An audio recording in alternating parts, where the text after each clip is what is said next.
The world is always coming to an end, pulling together and apart in a Chicago neighborhood. Written and read by Carlo Rotella.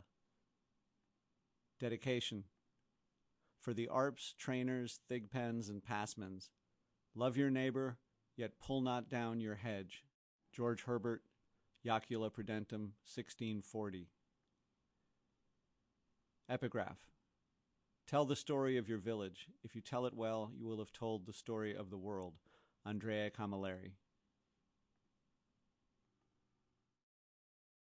Introduction. 71st in Oglesby to 69th in Euclid.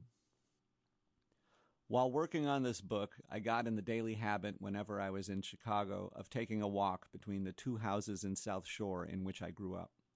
One is on the 7100 block of Oglesby, the other on the 6900 block of Euclid. They're not quite a mile apart, no more than a 20-minute walk each way, but to go from one to the other is to pass through three distinct worlds. Those worlds and the resonances and disjunctions between them give shape to the place that shaped me. Sometimes I start the walk at one house, sometimes at the other.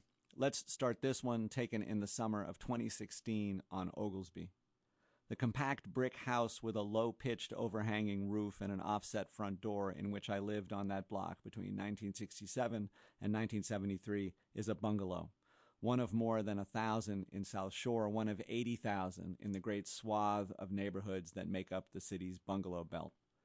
The bungalows on the 7100 block of Oglesby have the distinctive feel of city houses, ranked shoulder to shoulder on tight lots, each asserting its own defensible singularity, but also taking its place among its peers, like an armored warrior in a shield wall.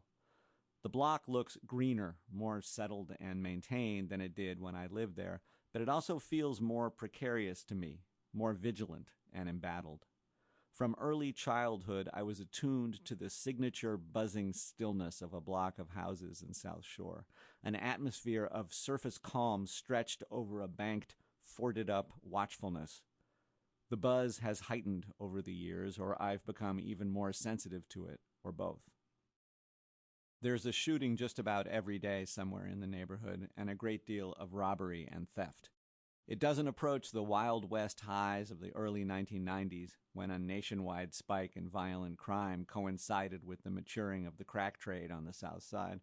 And by some measures, street crime's not even up to the level of the lesser but still impressive early 1970s surge that gave South Shore a lasting reputation for danger.